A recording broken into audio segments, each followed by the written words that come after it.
Rivian says that the US Senate's new electric car bill favors General Motors and Tesla, and it's not fair.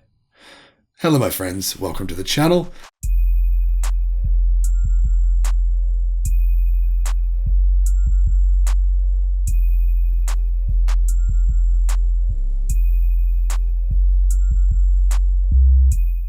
I'm the Electric Viking. Great to see you. Hope you've had an amazing week. Thank you to our Patreon supporters for supporting the channel. Really appreciate your support.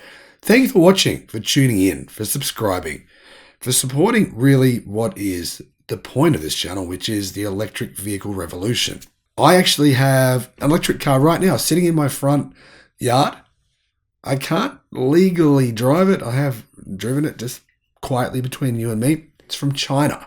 It's left-hand drive, and it's got a nice big battery pack in it. I'm going to use the car for energy storage. I bought that at an auction, and it cost me about $9,000, including shipping from Queensland all the way down here to Melbourne. I'm going to tell you right now, I drove it a little bit in the middle of the night, and yeah, it was pretty good. I was quite impressed. I have another electric car coming, the BYD Atto 3. I was one of the first in Australia to order. I ordered within a couple of hours of it going on sale. Whether or not I'll get that car soon, I don't know. I was meant to get it in July. Didn't happen. Hopefully they're coming in August. Don't know yet whether I'll get it this month, but fingers crossed. Because when I do, you guys are going to be the first to know what it's like to drive that thing. And then my next car after that, what I want is Tesla's new Model Y with the new L3P batteries, which are Tesla's new, or CATL's new, lithium iron phosphate batteries using a manganese cathode, giving the batteries around 30% more energy density. That is game changing.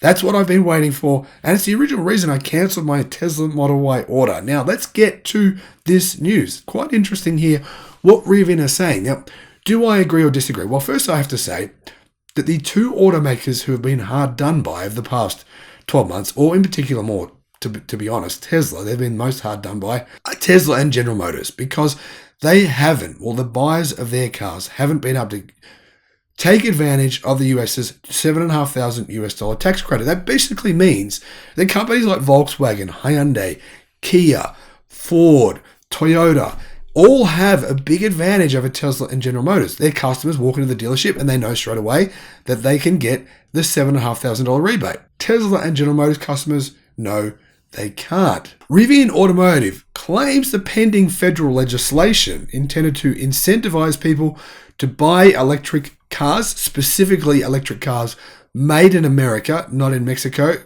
and trucks, puts it at a competitive disadvantage. James Chen, Vice President of Public Policy for Rivian, said in an interview for Automotive News that the pending climate change bill would give most breaks to other manufacturers like Tesla and General Motors that have had longer to ramp up production or build some of their vehicles overseas. As currently drafted, legislation will pull the rug out from consumers considering purchase of an American-made electric vehicle. The final package must extend the transition period to provide consumer choice and protect manufacturing jobs here at home. As you can see, Rivian is very concerned that buyers of their vehicles will not be able to get the tax incentive. In fact, General Motors is concerned about that as well. More specifically, Rivian's problem is that the $7,500 tax credit or federal incentive only applies to EVs costing $80,000 or less. And that's SUVs, by the way. Regular cars, it's $55,000 or less. Furthermore, the income of a buyer can be no less than $150,000 per year for single households, or $300,000 per year for couples.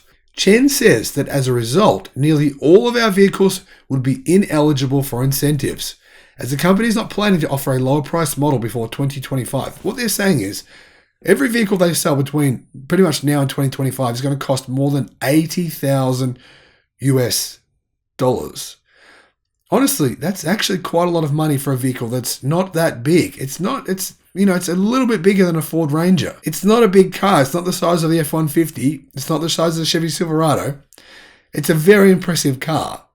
But really the fact that they can't price them at $79,000 for the base model, in my mind, seems strange. I mean, that's still a lot of money for a base model. The executive argues that the pending legislation looks only at the sales price and does not offer specific incentives for EVs that are made in America. That's a good point. Favouring manufacturers who can come in at a lower cost because of foreign production. Well, that's not actually correct, as the EV bill stipulates the vehicle must be made in America, so I don't think that's relevant. However, Rivian builds the R1T pickup, the R1S SUV, and the EDV delivery van for Amazon at its plant in Normal, Illinois, which employs more than 5,000 workers.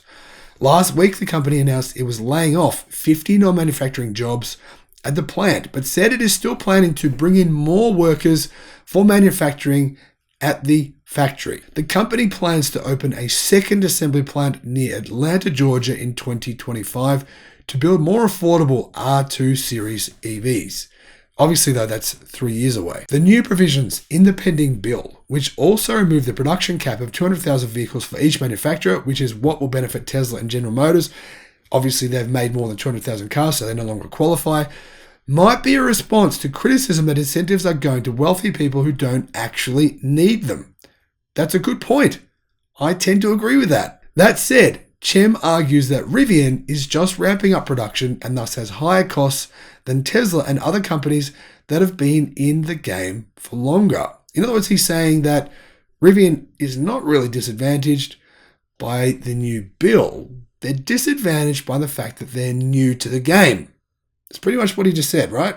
Rivian has contacted Senate leadership to complain and senators to complain from states where it has interests, Illinois, Michigan, California, and Georgia, to see if the pending bill can be amended to allow startups to use the old rules during a transition period.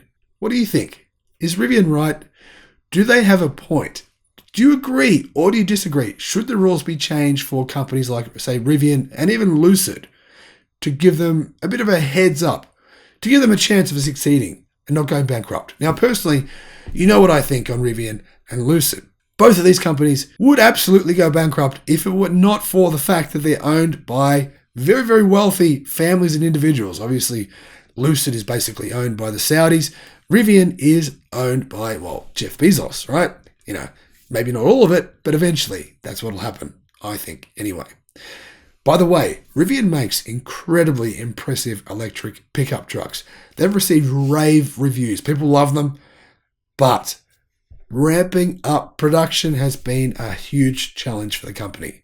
It's a huge challenge for every new startup electric manufacturer, and it remains to be seen whether or not Rivian will emerge from the challenges they're currently facing and become a successful American electric vehicle manufacturing story.